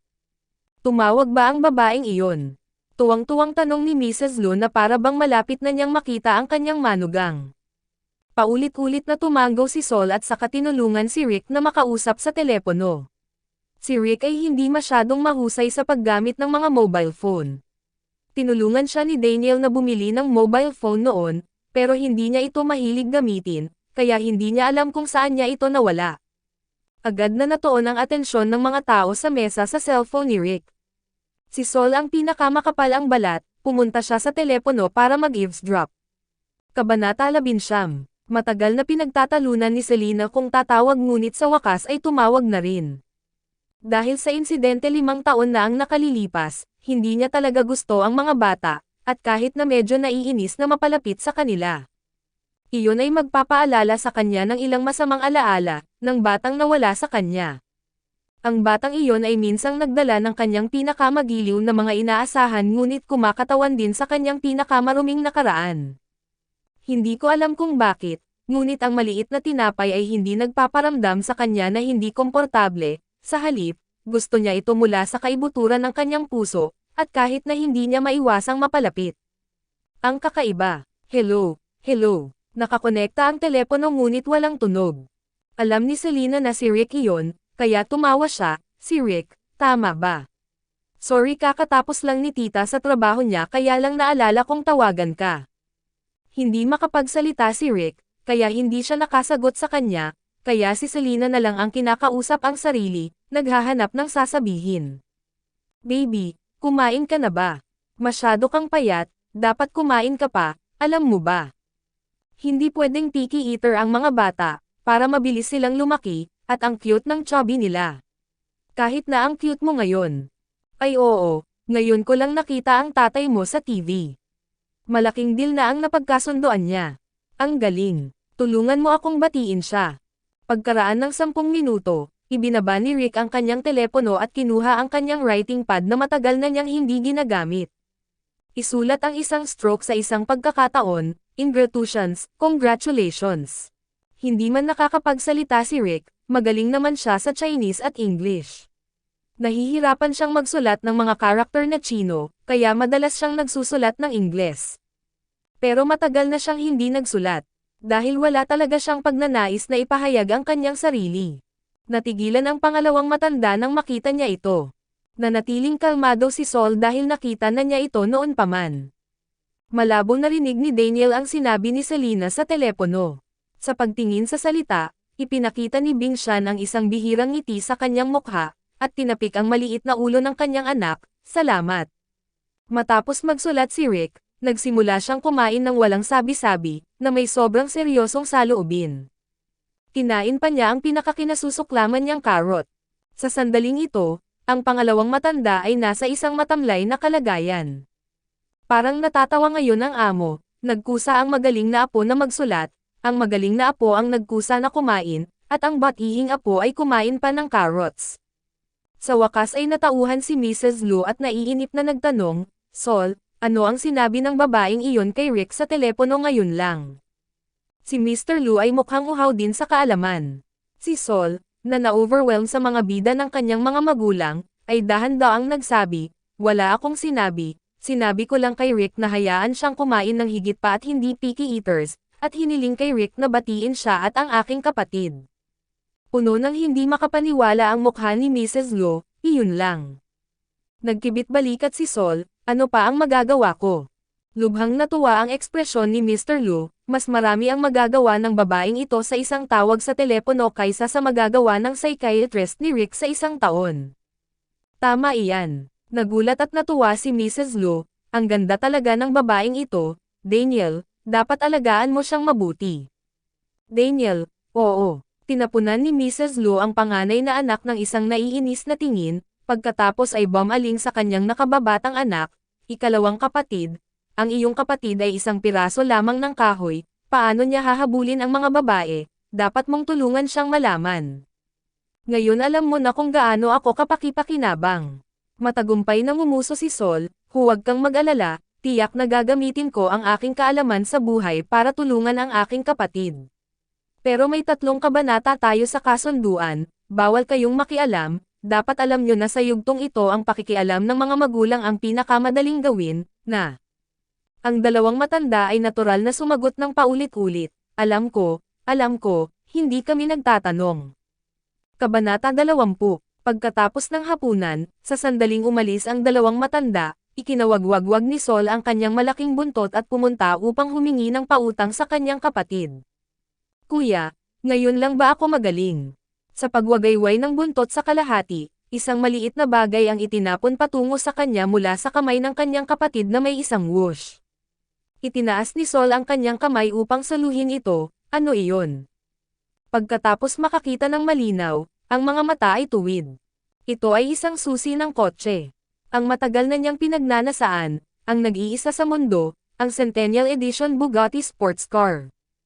"Oh, mahal kong baby." Niyakap ni Sol ang susi ng kotse at nag-KS wildly, "Brother, I love you."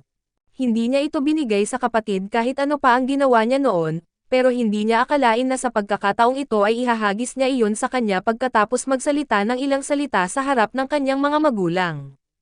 Ang katayuan ng Selena na ito sa puso ng kanyang kapatid ay mas mataas kaysa sa kanyang inaakala.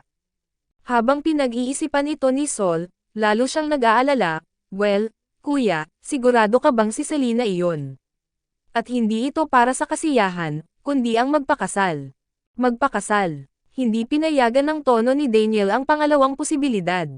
Napabuntong hininga si Sol nang marinig niya ang mga salita, at same time na nagsabi bilang isang taong nakaranas nito, "Kung gayon, kailangan kong ipaalala sa iyo na maging handa sa pag-iisip.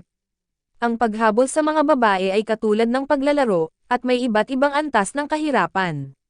Easy mode, normal mode, hard mode, hell mode para kay Selena, ang bangin ay impyerno. Impyerno. Mode.